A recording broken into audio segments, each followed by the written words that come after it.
राजस्थान में 1857 की क्रांति के अंतर्गत 1857 में राजस्थान की स्थिति। राजस्थान में ब्रिटिश सत्ता के प्रतिरोध की भावना और विप्लव के नसीराबाद में सूत्रपात होने की परिस्थितियों का अध्ययन हम कर चुके हैं। आज हम नीमच और जोधपुर में हुए विप्लव के बारे में अध्ययन करेंगे। सबसे पहले नीमच में विस्फोट। नसीराबाद के विप्लव की सूचना जब नीमच में स्थित सैनिक अधिकारी कर्नल एबॉट के पास पहुंची तो वह अत्यंत ही भयभीत हो गया। उसने भारतीय सैनिक अधिकारियों को इस बात की शपथ दिलवाई कि वे अपने कर्तव्य के प्रति वफादार रहेंगे। तत्पश्चात 2 जून 1857 कर्नल एबॉट ने सभी सैनिकों को परेड मैदान में एकत्रित कर सूचित किया कि उनके अधिकारियों ने वफादारी की शपथ ली है और इसी प्रकार सभी सैनिकों को भी वफादार रहना चाहिए। इस पर घुड़सवार सेना के एक सैनिक मोहम्मद अली बेग ने कर्नल एबॉट को चुनौती भरे शब्दों में कहा कि अंग्रेजों ने स्वयं अपनी शपथ का पालन नहीं किया है। क्या आपने अवध का अपहरण नहीं किया?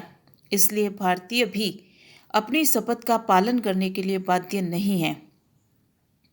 हालांकि कर्नल एबॉट ने किसी तरह उस समय तो मोहम्मद अली बेग को समझा बुझाकर शांत कर दिया, परंतु 2 जून 1857 को नीमच के सैनिकों को जैसे ही नसीराबाद के विप्लव की सूचना मिली, उसी के फलस्वरूप 3 जून 1857 की रात्रि को नीमच के सैनिकों ने भी विद्रोह कर दिया। विद्रोहियों ने छावनी को घेर लिया और उसमें आग लगा दी। छावनी के ब्रिटिश अधिकारी भयभीत होकर मेवाड़ की ओर भाग गए। इन भयभीत ब्रिटिश को डुंगला गांव के किसान रुंगा राम ने शरण प्रदान की। नीमच छावनी के पदाधिकारी कप्तान मैकडोनल्ड ने किले की रक्षा करने का प्रयत्न किया, किंतु वह असफल रहा क्योंकि किले में तैनात सेना ने भी विद्रोह कर दिया और खजाना लूट लिया। इन विद्रोहियों ने नीमच के एक सार्जेंट की पत्नी और बच्चों को मौत के घाट भी उतार दिया।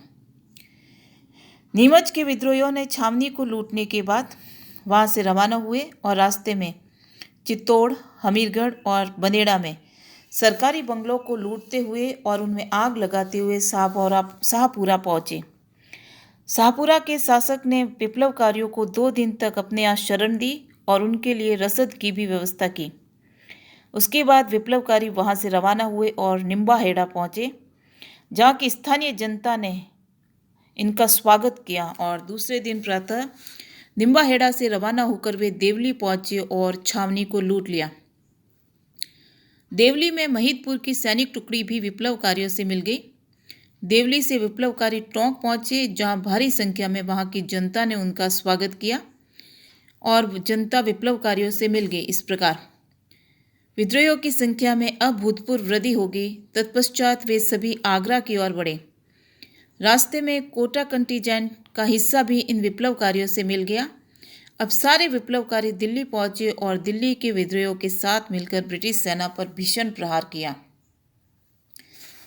जब नीमच के विद्रोही निम्बाहेड़ा से देवली की तरफ रवाना हुए थे, तब कप्तान सावर्स ने मेवाड़ की एक सैनिक टुकड़ी को विद्रोहियों का पीछा करने के लिए चित्तौड़ की ओर जाने की आज्ञा दी और स्वयं नीमच गया। कप्तान सावर्स विद्रोहियों को रास्ते में ही रोकना चाहता था, इसलिए उसने एजीजी लॉरेंस को सैनिक सहायता भेजने की भी प्रार्थना की, लेकिन लॉरेंस के लिए अजमेर की सुरक्षा का प्रबंध करना अधिक महत्वपूर्ण था, अतः उसने सहायता भेजने में असमर्थता व्यक्त की। इस पर सावर्स अपने साथ जितने सैनिक थे उन्हें लेकर विद्रोहियों का पीछा करता हुआ शाहपुरा पहुंचा। शाहपुरा के शासक ने रस्म के मुताबिक उसकी पेशवाई करना और रसद देना तो दूर रहा, अपने किले के दरवाजे भी नहीं खोले। वहां से सावर्स जहाजपुर गया और जहाजपुर से पुनः नीमच पर पुनः अधिकार करने हेतु एजीजी ने कोटा और बूंदी से राजकीय फौजों को वहां भेजने का आदेश दिया। दूसरी तरफ सावर्स भी मेवाड़ की राजकीय फौज लेकर नीमच पहुंचा, किंतु इस समय तक विद्रोही नीमच से पलायन कर चुके थे। अतः 8 जून 1857 तक नीमच पर कंपनी सरकार का अधिकार हो गया। नीमच में कोटा, बूंदी और मेवाड़ की सेनाएं थी तथा तरह तरह की अफवाहें फैल रही थी। वातावरण अत्यंत ही तनावपूर्ण था। इसी समय मेवाड़ के सैनिकों में यह अफवाह फैली कि अंग्रेज उनके धर्म को नष्ट करने पर तुले हुए हैं और सैनिकों को जो आटा दिया जाता है उनमें मानवीय हड्डियों का चूरा मिलाया जाता है। इस खबर से मेवाड़ के सैनिक अशांत हो उठे और वे लगभग विद्रोह करने का निश्चय कर चुके थे। ऐसी स्थिति में सावर्स ने सैनिकों को शांत करने के लिए मेवाड़ी सेनानायक साहिवाल अर्जुन सिंह को भेजा। अर्जुन सिंह ने स्वयं उस आटे की रोटियां बनाकर अशांत सैनिकों के सामने खाई, जिससे सैनिकों का असंतोष दूर हो गया और वे शांत हो गए। जोधपुर में विद्रोह।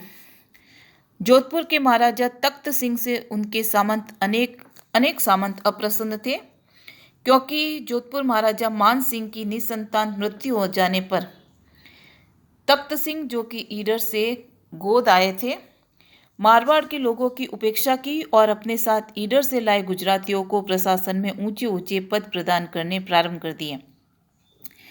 इसलिए मारवाड़ के सामंत तख्त सिंह से नाराज थे। महाराजा तख्त सिंह ने अपने सामंतों से परंपरागत रेक के अतिरिक्त नजराना भी मांगा और हुक्मनामे की राशि में भी वृद्धि कर दी। इससे नाराज होकर सामंतों ने रेक और चाकरी देना बंद कर दिया था।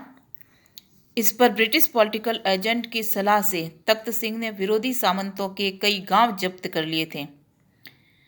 इसी से मारवाड़ के सामंतों में ब्रिटिश सरकार और जोधपुर महाराजा के विरुद्ध विद्रोह की भावना बैठ गई थी। इस समय तख्त सिंह के विरोधी सामंतों का मुख्य नेता आउवा का ठाकुर खुशाल सिंह था। ठाकुर खुशाल सिंह ने बिठोड़ा के उत्तराधिकार में अनुचित हस्तक्षेप करके तख्त सिंह को और नाराज कर दिया था। ब्रिटिश पॉलिटिकल एजेंट के कहने पर तख्त सिंह ने खुशाल सिंह पर 3000 रुपये जुर्माना भी कर दिया, किंतु खुशाल सिंह ने जुर्माना न देकर अप्रैल 1857 बिठोड़ा गांव में आग लगवा दी और वहां के उत्तराधिकारी कानजी की हत्या करवा दी। इस पर तख्त सिंह ने खुशाल सिंह के विरुद्ध सेना भेजी, लेकिन यह सेना उनका कुछ नहीं बिगाड़ सकी। गुलर, आसोप और आलणियावास आदि के सामंतों ने भी खुशाल सिंह के पक्ष का समर्थन किया। इस प्रकार जोधपुर में यह सब उस समय घटित हो रहा था जब ब्रिटिश सत्ता के विरुद्ध भारत में एक व्यापक विप्लव उठ खड़ा हुआ था। अगस्त 1857 ईस्वी में एरनपुरा में स्थित जोधपुर लीजियन की एक सैनिक टुकड़ी अभ्यास हेतु आबू गई थी। वहीं पर उन्हें नसीराबाद में हुए विप्लव की सूचना मिली। जैसे ही उस टुकड़ी को यह सूचना प्राप्त हुई, 21 अगस्त 1857 जोधपुर लीजियन की सैनिक टुकड़ी ने विद्रोह कर दिया। उन्होंने आबू के बैरकों में निवास करने वाले अंग्रेज अधिकारियों पर आक्रमण कर दिया, लेकिन यहां उन्हें कोई विशेष सफलता नहीं मिली। तत्पश्चात ये टुकड़ी आबू की पहाड़ियों से नीचे उतरकर एरनपुरा पहुंची, जहां जोधपुर लीजियन के सभी विद्रोही सैनिक विद्रोहियों से मिल गए। उन्होंने एरनपुरा स्टेशन को लूटा और मारवाड़ के रास्ते दिल्ली की ओर चल पड़े। ये विद्रोही जैसे ही पाली के निकट पहुंचे, आउवा के ठाकुर खुशाल सिंह ने, जो कि अंग्रेजों और जोधपुर महाराजा के पहले से ही विरोधी थे, इन्होंने अपनी सेवा में ले लिया आसोप के ठाकुर शिवनाथ सिंह, गुलर के ठाकुर बिशन सिंह, आलणियावास के ठाकुर अजित सिंह तथा अनेक छोटे बड़े जागीरदार भी अपने अपने सैनिकों के साथ इस समय आउवा पहुंच गए। आउवा ठाकुर ने खेजड़ला ठाकुर को भी आउवा पहुंचने के लिए लिखा, लेकिन उन्होंने स्वयं न आकर अपनी सेना भेज दी। ऐसा भी कहा जाता है कि मेवाड़ के स्लूम्बर, रूपनगर, लहसणी आदि के सामंतों की सेना भी ठाकुर खुशाल सिंह की सहायता के लिए आउवा पहुंची थी। बिठोड़ा का युद्ध। जब विद्रोही सारे आउवा में एकत्रित हो रहे थे, तब महाराजा तख्त सिंह ने सिंघवी कुशल राज के नेतृत्व में एक फौज, जिसमें बम्बई की 12वीं रेजिमेंट का अंग्रेज पदाधिकारी लेफ्टिनेंट हीथकोट भी सम्मिलित था, आउवा के विरुद्ध भेजी। 18 सितंबर 1857 विद्रोहियों और आउवा ठाकुर खुशाल सिंह की संयुक्त सेना ने जोधपुर की इस राजकीय सेना को बिठोड़ा नामक स्थान पर पराजित किया। लेफ्टिनेंट हीथकोट को विवश होकर पीछे हटना पड़ा। इस संघर्ष में जोधपुर किले का किलेदार अनार सिंह सहित राजकीय सेना के 76 व्यक्ति मारे गए। सिंघवी कुशलराज और मेहता विजय सिंह वहां से भाग खड़े हुए और जोधपुर की राजकीय सेना की तोपें और गोला बारूद विप्लवकारियों के हाथ में लग गया। इस घटना के तुरंत बाद एजीजी जॉर्ज लॉरेंस स्वयं एक सेना लेकर आहुआ पहुंचे और विप्लवकारियों और जॉर्ज लॉरेंस की सेना के बीच भीषण संघर्ष हुआ। जॉर्ज लॉरेंस ने यद्यपि विप्लवकारियों को किले में खदेड़ दिया, किंतु इस संघर्ष में लॉरेंस को भी पराजय का मुंह देखना पड़ा। जिस समय विप्लवकारियों और जॉर्ज लॉरेंस की सेना के बीच संघर्ष चल रहा था, जोधपुर का पॉलिटिकल एजेंट कप्तान मैकमैसन कुछ सैनिकों के साथ वहां पहुंचा, लेकिन वह विप्लवकारियों के बिगुल की आवाज से धोखा खाकर विप्लवकारियों के शिविर की ओर चला गया और विप्लवकारियों ने मैकमैसन की हत्या कर किले के दरवाजे पर उसका शव लटका दिया। इस समय जॉर्ज लॉरेंस भी वापस अजमेर चला गया। तत्पश्चात अक्टूबर 1857 जोधपुर लीजियन के सैनिक आहुआ ठाकुर कुशाल सिंह को वहां छोड़कर पिपाड़ और नारनौल होते हुए दिल्ली की ओर प्रस्थान कर गए।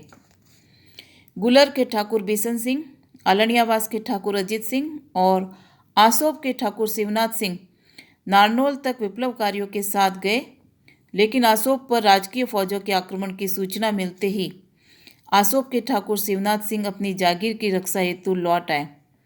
ठाकुर शिवनाथ सिंह को राजकीय फौजों के समक्ष समर्पण करना पड़ा। ठाकुर शिवनाथ सिंह को बंदी बनाकर जोधपुर लाया गया और किले की बंदी गृह में डाल दिया गया। आसोब, गुलर और अलनियावास की जागीरें जब्त कर ली गई। अतः बिशन सिंह और अजीत सिंह ने शेखावाटी क्षेत्र में शरण ली और जहां से वे मारवाड़ क्षेत्र में लूटपाट करने लगे। सितंबर 1857 डीसा के विप्लवकारी नेता रसालदार अब्दुल गनी अब्बास, शेख मोहम्मद बख्श, सूबेदार और जमादार तथा सभी हिंदू और मुसलमान सिपाहियों के नाम से मारवाड़ और मेवाड़ की जनता के नाम अपील प्रसारित की गई, जिसमें उन्हें शरण और सहायता देने को कहा गया। इस अपील से इस बात का संकेत मिलता है कि मारवाड़ और मेवाड़ के सामंत विप्लवकारियों के साथ थे। आहुआ ठाकुर कुशाल सिंह ने मेवाड़ में स्लुम्बर के रावत केसरी सिंह को लिखा कि विप्लवकारियों को सहायता दे और उसे यह भी आश्वासन दिया कि दिल्ली के बादशाह की ओर से तुरंत सहायता आने वाली है।